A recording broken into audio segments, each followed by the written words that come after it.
Hola, ¿qué tal? Bienvenidos una vez más a La Hora de Leer. Me da muchísimo gusto que estén aquí acompañándome el día de hoy. Hoy quiero hablar de un autor mexicano que es famosísimo, que sigue siendo súper leído, que tuvo una vida muy interesante, falleció de forma trágica. Bueno, en fin, este autor es Jorge Ibargüengoitia. La novela de la que les quiero hablar hoy es Los Relámpagos de Agosto.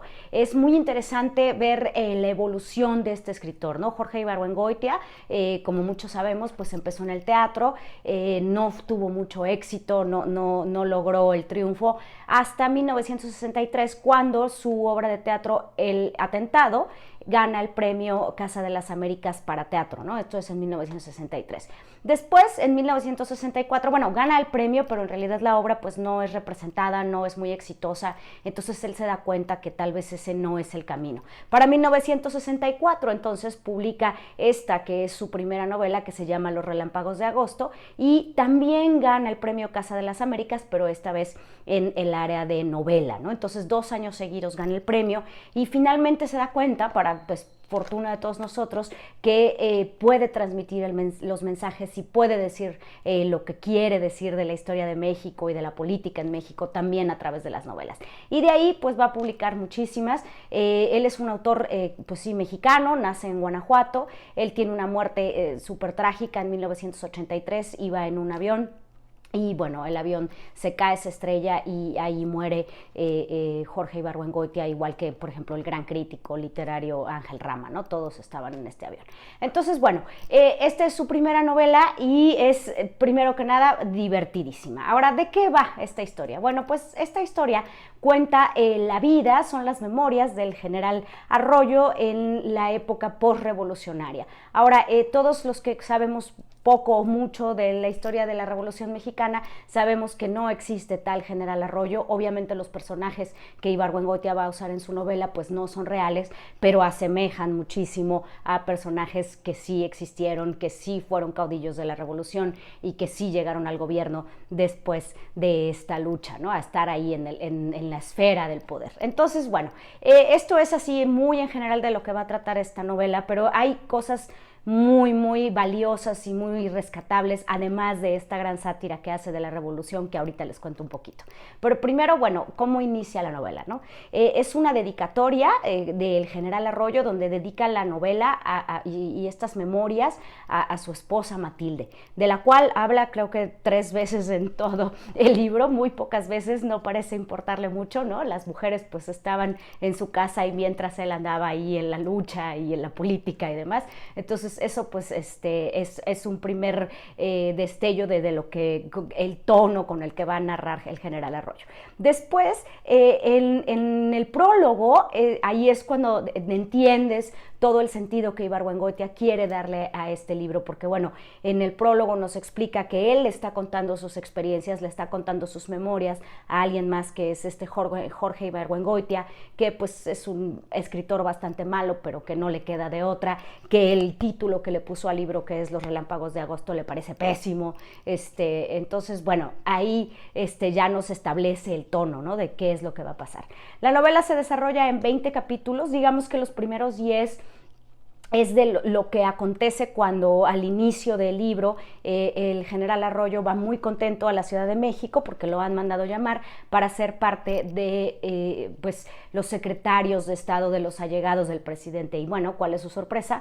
Que el presidente se muere, le da una apoplejía y ahí es donde todo se trastorna y todo cambia y obviamente pues se va a desarrollar esta lucha de poder, traiciones, malos entendidos, absurdos entre todos estos caudillos y estos generales que querían estar en el gobierno. Entonces, pues así empieza la novela con estos, digamos que primeros 10 capítulos, y los siguientes, los otros 10, para cumplir los 20, son donde nos cuenta ya realmente la batalla y cómo querían tomar determinada ciudad o determinado pueblo y los grandes fracasos en llevar a cabo esto, ¿no? Entonces así es la estructura de la novela. Pero lo que a mí me parece que cierra de manera contundente y es genial es al final, ¿no? No se los voy a contar, obviamente, pero bueno, ya que termina de contarnos su historia, hay un epílogo donde pues obviamente nos explica qué es lo que pasó con él, porque pues nos está contando la historia, entonces sabemos que él está ahí.